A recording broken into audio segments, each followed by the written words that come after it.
All right, so here's the plan for this month and for this devlog. We're going to create enemy AI. We're going to make at least one enemy attack, and we're going to do one player attack. If I can get all three of those things done by the end of this month and in this devlog, then I've succeeded.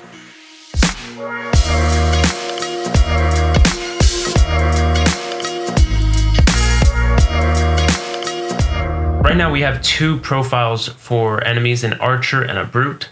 Of course, we're gonna have a whole lot more to add in, but one of the things I wanna work on is visibility. So what I'm gonna try to do is use what was done in the 2D game kit from Unity. They have this script that helps enemies to see. And what's cool about this is that it has pretty much, it's very customizable. So it's like a base script that you can then put on all of your entities, and it kind of tells them where they can see.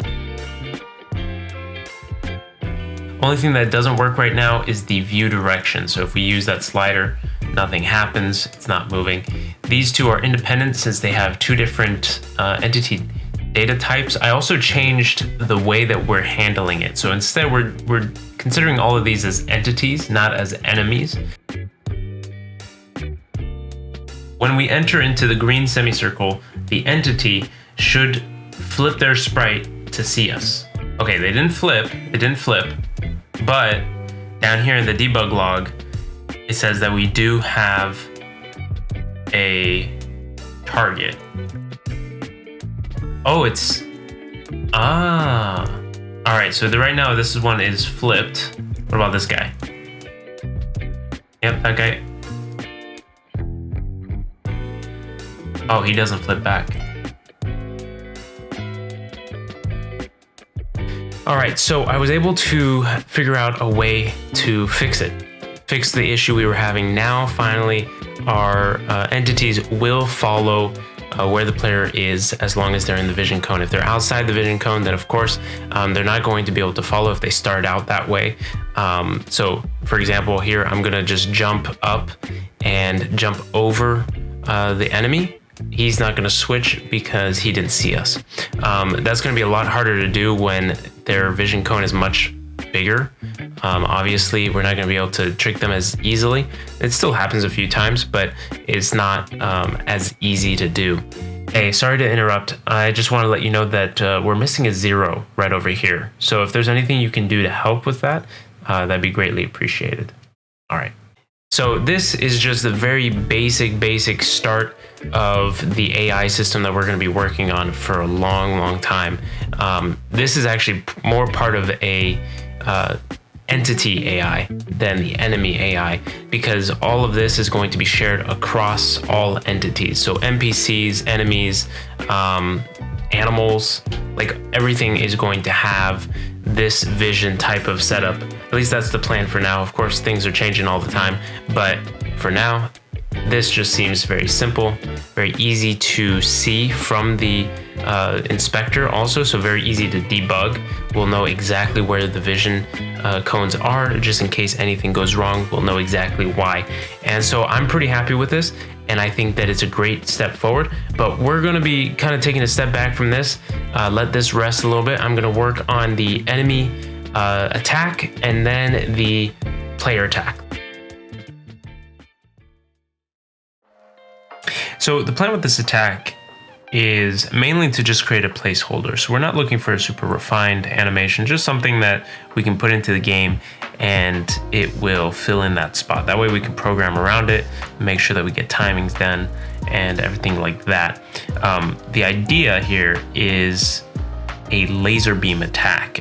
I was thinking it'd be interesting if the enemy had to kind of do this brace attack, had to brace itself to shoot this laser beam. So we have him kind of kneeling and then going back and pretty much telegraphing his attack, and then going forward and shooting the laser beam out of his eyes. That's the idea that I'm working with.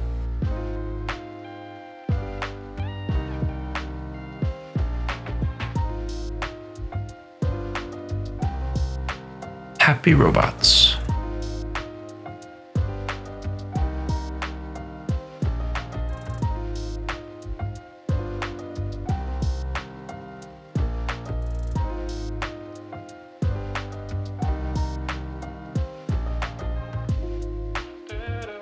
this is what we've got right now. This is what it looks like. Let me know what you think in the comments below, if you like it or not. Again, this is super rough, super rushed. This is not at all going to be the final product. It's not telegraphed enough. There's not enough anticipation. All of this is a science. It's going to take some time. So I think that for the player attack, it's just going to be a sword slash. It's going to be very simple. It might be actually the first or one of the first attacks that you learn in the game. It's going to be very, very simple, not a heavy damage. So it's not going to be as long of an animation because there won't be as much anticipation, won't be as much of the recovery afterwards because it's a smaller swing. So that's the idea behind this. I think I'm still going to use the green sword outline just because I'm not ready to use the swords that we've been working on. I want to make sure that we have the finished design for those swords.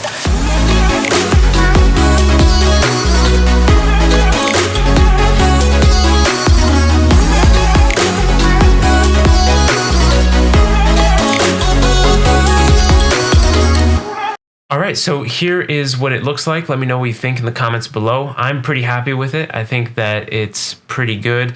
Of course, there's going to be a lot of, like I said, for the enemy animation, a lot of modifications are going to have to be made.